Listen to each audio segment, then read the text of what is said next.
Here's some more left-wing nonsense, this time from the environmentalists, the folks who gave us the rainforest. Save the rainforest. They decided to call it that because they needed to raise money, and they knew no one would give them money to save a jungle. Save the jungle doesn't sound right.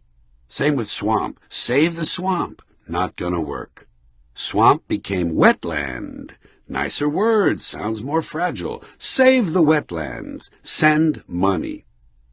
But I think the environmentalists still have their work cut out for them when it comes to global warming and the greenhouse effect. As I see it, these terms are far too pleasant for people to get all worked up about. For one thing, global is too all-embracing for Americans. It's not selfish enough. Isn't globalization that thing that's been stealing our jobs? Global doesn't make it. And warming is such a nice word. Who wouldn't want a little warming? Similarly, greenhouse effect will never do. A greenhouse is full of plants and flowers, full of life and growth.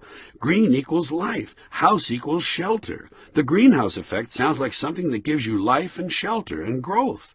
You're never going to turn something like that into a villain. And the environmentalists have another language problem, this one concerning nuclear energy. Meltdowns. They like to warn us about meltdowns. But a meltdown sounds like fun, doesn't it? Sounds like some kind of cheese sandwich. Would you like some fries with that meltdown? Here's some more of the distorted language of political persuasion. Conservatives oppose gun control. Liberals know control is a negative word, so they call it gun safety. That's about what you'd expect, but it's hard to find words to describe the following distortion. Some of the pro-gun people are referring to gun control as victim disarmament. Isn't that stunning? Victim disarmament. It takes your breath away. Like a gun. Liberals call it affirmative action. Conservatives are less positive. They refer to government-mandated quotas, racial preferences, and unfair set-asides.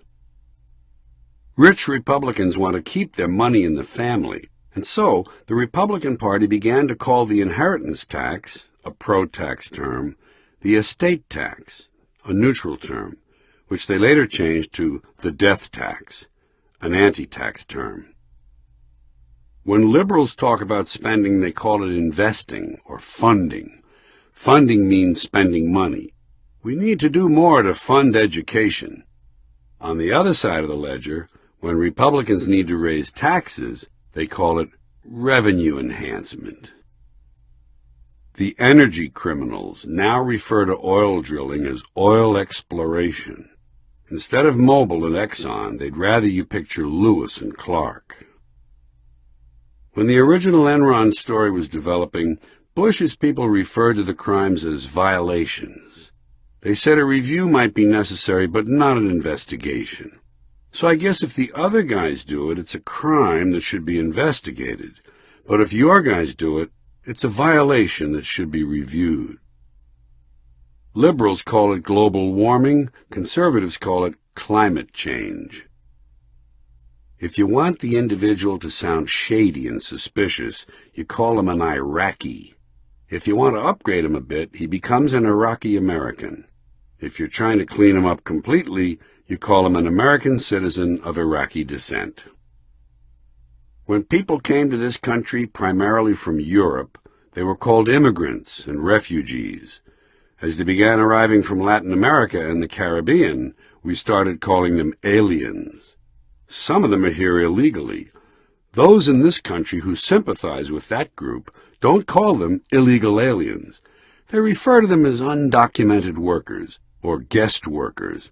Sometimes they're identified by the purely descriptive term, the newly arrived. Most favored nation trade status was considered too positive a term for China, so it was decided instead to call it normal trade relations. Aside from the language, there's no difference between the two policies. The Nazis referred to the extermination of the Jews as special action. In their version, the Jews were not killed.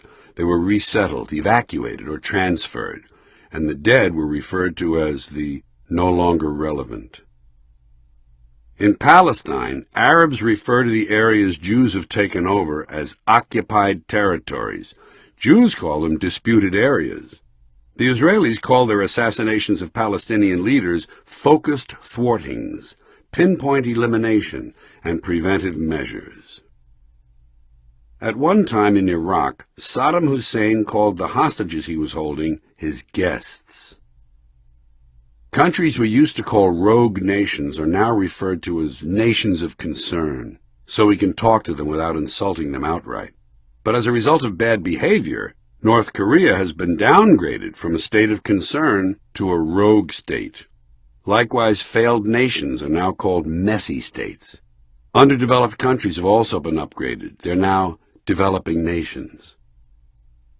And finally, during the election that defeated Manuel Noriega in Panama, there were groups of thugs that wandered around beating and killing people and looting stores. They called themselves dignity battalions.